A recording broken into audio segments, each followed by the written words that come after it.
pro dan kontra yang ada dalam masyarakat terkait dengan surat tuntutan yang sudah dibacakan oleh penuntut umum adalah hal yang wajar dan biasa terjadi. Ya, ada yang bilang terlalu tinggi, ya, ada yang bilang terlalu rendah, ya, ada yang bilang tidak adil. Ya, tentu kita mengapresiasi, menghargai pendapat masyarakat. Ya, kita tidak bisa menafikan karena perkara ini adalah perkara yang sangat-sangat menarik di masyarakat. Ya. Nah, mengenai tadi ada suatu tuntutan, perbedaan tuntutan di masing-masing terdakwa, 5 terdakwa yang kami ajukan, ya, yaitu PS Verdi Sambo mendapatkan seumur hidup, ya. Terus Eliezer mendapatkan 12 tahun, PC, Kuat Ma'ruf dan Riki Rizal mendapatkan masing-masing 8 tahun. Ya, ini tentu ada hal-hal yang dipertimbangkan oleh penuntut umum, ya. Antara lain, ya, kita melihat dari sisi peran masing-masing pelaku, mensrianya, ya kan, sehingga kami membagi 3 klaster. Ya. Klaster pertama adalah orang-orang atau pelaku atau terdakwa yang secara langsung, ya, menyebabkan menghilangkan nyawa orang lain. Di mana klaster itu adalah ada FS sebagai intelektual dader dan Eliezer sebagai dader, jadi sebagai eksekutor daripada tindak pidana pembunuhan berencana ini. Klaster kedua yaitu ada Ibu PC, ya, ada Kuat Ma'ruf, ya, ada juga di sini Riki Rizal Wibowo, ya. Mereka adalah sebagai orang yang memang tahu adanya suatu tindak pidana pembunuhan berencana, tetapi tidak secara langsung menyebabkan kematian, menghilangkan nyawa orang lain, yaitu korban. Ya. Ini klaster yang kedua. Ya, sehingga dari dua masing-masing peran ini adalah berbeda kita melakukan suatu tuntutan.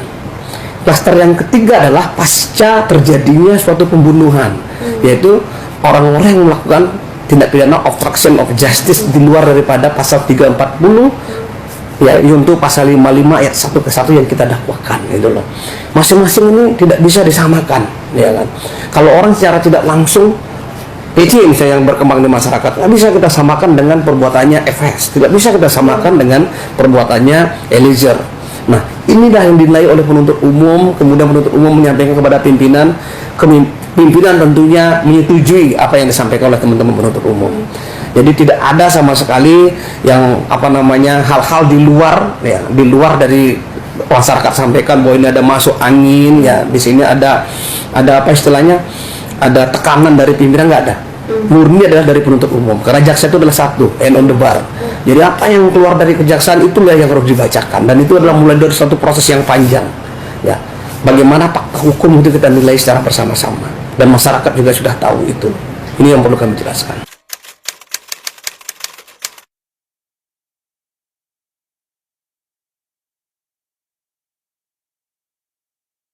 Ketiga orang ini kenapa mendapatkan tuntutan yang sama menurut penilaian kami penuntut umum, ya kan, gitu ya. Karena mereka 3 orang ini adalah jadi rumpun klaster yang kedua. Jadi orang-orang yang tidak secara langsung menyebabkan kematian orang, ya kan, tidak menghilangkan nyawa orang lain.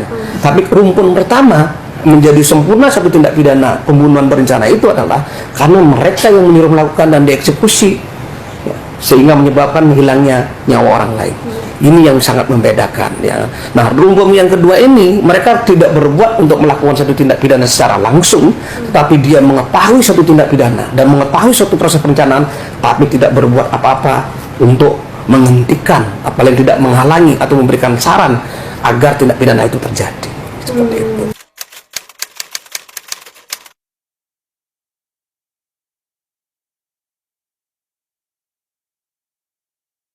Saya hargai, ya, LPSK ini sebagai lembaga pemerintah tentu kami hormati sekali, ya. Saya mengapresiasi semua proses persidangan pengamanan terhadap diri terdakwa dari Baradahe sampai saat ini juga berjalan dengan baik, itu kami hargai. Namun demikian kami terikat dengan tadi, pembuktian itulah terikat dengan para peran terdakwa masing-masing terungkap di persidangan, ya. Pertama itu. Yang kedua, kita lihat dulu secara yuridis, ya. Secara yuridis itu seperti ini. Apakah pembunuhan berencana secara limitatif diatur di dalam Undang-Undang LPSK adalah berhak mereka diberikan, ya, itu diberikan justice kolaborator. Kan itu kita kaji, ya, ternyata di dalam undang-undang secara limitatif tidak ditegaskan bahwa pembunuhan berencana itu sendiri, ya, bukan merupakan daripada tindak pidana tertentu sebagaimana surat edaran Mahkamah Agung nomor 4 2011 ya. Yang dimaksud tindak pidana tertentu itu Mbak secara tegas sudah dijelaskan di sana, yaitu tindak pidana yang terorganisir. Apa itu? Tindak pidana narkotika, korupsi, ya, tindak pidana TPPU, tindak pidana pencucian uang, tindak pidana trafficking, yaitu penjualan orang. Ini yang diatur gitu loh Pak. Khusus perkara pembunuhan berencana secara limitatif atau secara tegas tidak diatur mengenai itu. Itu satu.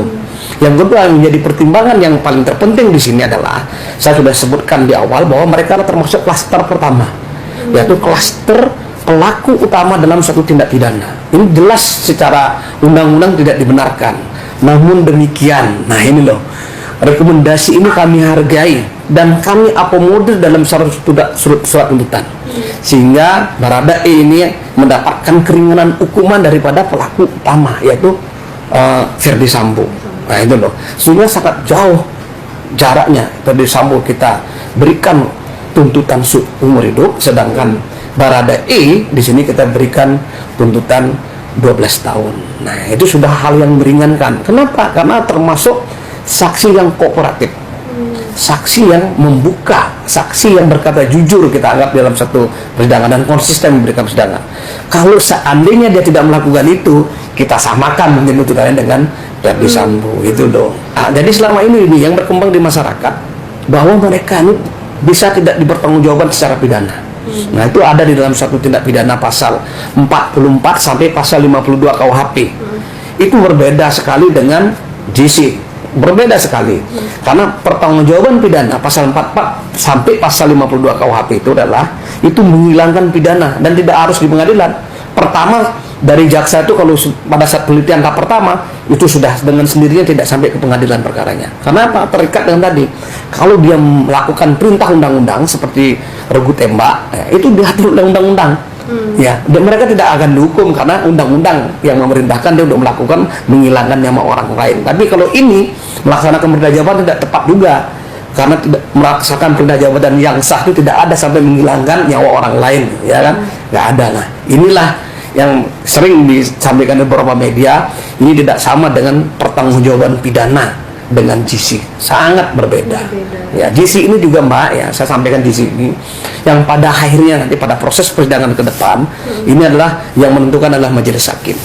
Yang kami hanya merekomendasikan, apakah rekomendasi kami itu berupa terdakwa yang bekerja sama dan kooperatif memberikan keterangan secara jujur, ya kan? Itu apa sampai di sana, atau nanti diberikan GC khusus sehingga dia diberikan hukuman lebih ringan daripada terdakwa yang lain. Ini proses masih panjang, masyarakat harus menunggu ini seperti itu.